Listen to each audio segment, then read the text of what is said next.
Hello बच्चों, स्वागत है आपका हमारे चैनल सीवी शर्मा क्लासेज पर। आज हम आपके लिए लेकर आए हैं कार्यपत्रक 34, 35 व 36। देखते हैं सबसे पहले कार्यपत्रक 34, जिसकी दक्षता है संदर्भों के आधार पर निबंध लिख पाना। निबंध दे रखा है स्वच्छता अभियान, जिसकी भूमिका दे रखी है हमारे लिए स्वच्छ भारत में न केवल आम लोग अपितु सरकारी मंत्रालय के साथ प्रधानमंत्री द्वारा सहयोग प्रदान करने वाले लोगों में नेता, अभिनेता एवं अन्य हस्तियों का स्वच्छता संदेश देने में योगदान रहा। अब इस जो हमारे लिए दे रखी है भूमिका, इसको लेकर के हमें भूमिका बनानी है या निबंध लिखना है। तो इसको लेकर के हम लिखेंगे पहले, जैसे हमारे यशस्वी प्रधानमंत्री श्री नरेंद्र मोदी जी ने राष्ट्रव्यापी स्वच्छ भारत मिशन का औपचारिक शुभारंभ 2 अक्टूबर 2014 को गांधी जयंती के शुभ अवसर पर किया था। इस अभियान में देश के नेता, अभिनेता से लेकर आम जन तक सभी ने तन मन धन से सहयोग प्रदान किया था। ये हमारी एक भूमिका हो गई है। अगला पॉइंट हम देखेंगे, समस्या के कारण दे रखे हैं, जिसमें शब्द दे रखे हमारे लिए शौच, मानसिकता और शौचालय। इन शब्दों का प्रयोग करते हुए हमें समस्या के कारण लिखने हैं। तो इसमें हम लिखेंगे, अधिकतर लोग खुले में शौच जाते हैं, जिससे गंदगी के साथ साथ अनेक बीमारियां भी फैलती हैं। लोगों की मानसिकता यह रहती है कि हम सफाई क्यों करें, कोई और कर लेगा। लोग घर में शौचालय बना होने पर भी उसका उपयोग नहीं करते हैं। जब तक स्वच्छता के प्रति जागरूकता नहीं आएगी, तब तक इस समस्या का निराकरण असंभव है, क्योंकि लोगों में जागरूकता आने के बाद ही किसी भी समस्या का समाधान हो सकता है। अगला है समाधान के उपाय। इसमें भी हमारे लिए शब्द दे रखे हैं, साफ सफाई, शौचालय, अपशिष्ट आदि। इन शब्दों को हमें इसमें बीच में उपयोग में लेना है। तो देखेंगे, हमने बनाया है, हमें अपने घर, विद्यालय एवं आसपास साफ सफाई रखनी चाहिए। खुले में शौच न जाकर सदैव शौचालय का ही प्रयोग करना चाहिए। घर का कचरा पात्र में ही डालना चाहिए।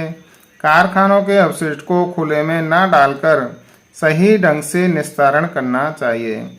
इस प्रकार हमारे लिए जो पॉइंट दिए हुए थे, उनको आधार बनाकर हमने एक स्वच्छता अभियान पर निबंध बनाया। तो बच्चों, अगर आपको पसंद आया हो तो आगे भी हमारे वीडियो को देखते रहें। अब हल करेंगे कार्यपत्रक 35। इसकी दक्षता है गद्यांश और पद्यांश को पढ़कर समझ के साथ प्रश्नों के उत्तर दे पाना। नीचे दी गई कविता की पंक्तियों को पढ़कर प्रश्नों के उत्तर लिखिए। सबसे पहले हम देखेंगे, यहाँ पर किसान है, एक बैल चला करके खेत जोत रहा है। यहाँ पर कुछ मजदूर हैं, वो काम कर रहे हैं। तो ये हमारा एक चित्र दिया हुआ है। कविता देखते हैं हम। सबसे अच्छा मेरा गाँव, यहाँ मिलती है ठंडी छाँव। मेरे गांव की बात निराली, चौं ओर फैली हरियाली। करते काम किसान यहाँ, मेहनत है दिन रात यहाँ। बच्चे प्रतिदिन शाला जाते, शिक्षक इनको खूब पढ़ाते। पढ़ लिख कर हम करेंगे काम, उज्जवल करेंगे गांव का नाम। ये एक छोटी सी कविता दे रखी है। अब इससे संबंधित हमें प्रश्न हल करने हैं, देखते हैं। पहला है क, ऊपर लिखी कविता को अपने किसी दोस्त के साथ बोल बोल कर पढ़ो। आपस में बारी बारी से एक एक लाइन पढ़ते हुए बाकी बच्चों को यह कविता सुनाओ। कविता का कई बार दोहरान करो। हर बार पढ़ने की गति को पिछली बार से तेज करते जाओ। अगला है ख, इस कविता में गांव के कौन कौन से कामों के बारे में बताया गया है, लिखिए। तो इस कविता में खेती के काम, मेहनत के काम, बच्चों का विद्यालय जाना, शिक्षक द्वारा पढ़ाना आदि कामों के बारे में बताया गया है। अगला है ग, कविता में गांव में चारों ओर हरियाली का होना निराली बात बताई गई है। आपके गांव में आपको कौन सी बात निराली लगती है, लिखिए। तो बच्चों, हमने लिखा है यहाँ, हमारे गांव में एक बगीचा है। सभी बच्चे वहां जाकर मजे से खेलते हैं और आनंद लेते हैं। अगला प्रश्न है इसका घ, क्या आपके गांव के सभी बच्चे स्कूल जाते हैं? यदि नहीं तो इसके क्या कारण हो सकते हैं, बताइए। तो इसका उत्तर लिखा है हमने, हाँ, हमारे गांव के सभी बच्चे स्कूल जाते हैं।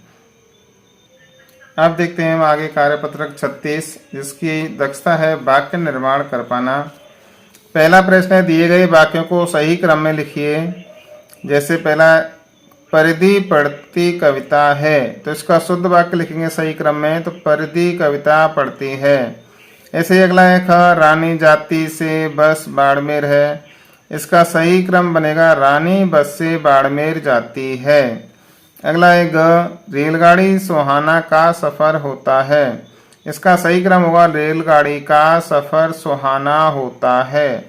अगला है, घ, में बहुत अनाज गड़साना है होता, इसका सही क्रम जमेगा गड़साना में बहुत अनाज होता है।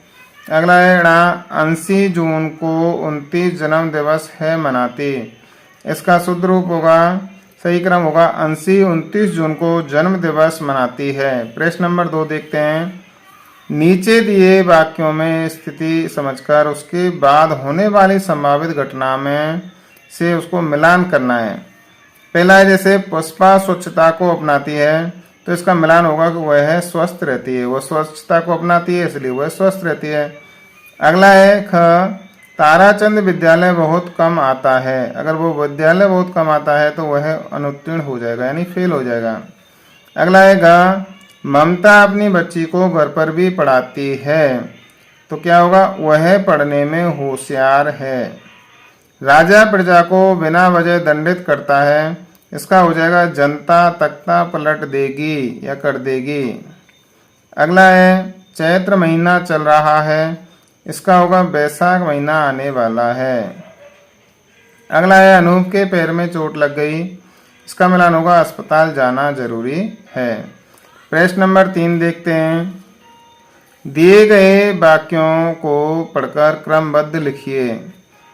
वह अध्यापकों का सम्मान करता है, मदन सुबह जल्दी उठता है, नहाने के बाद खाना खाकर विद्यालय जाता है, वह प्रातः 7 बजे नहाता है, इसलिए अध्यापक भी उसे बहुत प्रेम करते हैं, वह मन लगाकर पढ़ता है। तो इसको पूरे को जब हम सही क्रम में वाक्यों को जमाएंगे तो इसका बनेगा, मदन सुबह जल्दी उठता है, वह प्रातः 7 बजे नहाता है, नहाने के बाद खाना खाकर विद्यालय जाता है, वह मन लगाकर पढ़ता है, वह अध्यापकों का सम्मान करता है, इसलिए अध्यापक भी उसे बहुत प्रेम करते हैं। प्रश्न नंबर 4 देखते हैं। आप सुबह 8 बजे से 10 बजे तक क्या क्या करते हैं, क्रमबद्ध लिखिए। तो बच्चों हमने लिखा है यहाँ, हम सुबह 8 बजे पूजा करते हैं, क्योंकि 8 बजे से पहले पहले हमारे जो दैनिक कार्य होते हैं उनसे हम निवृत्त हो जाते हैं।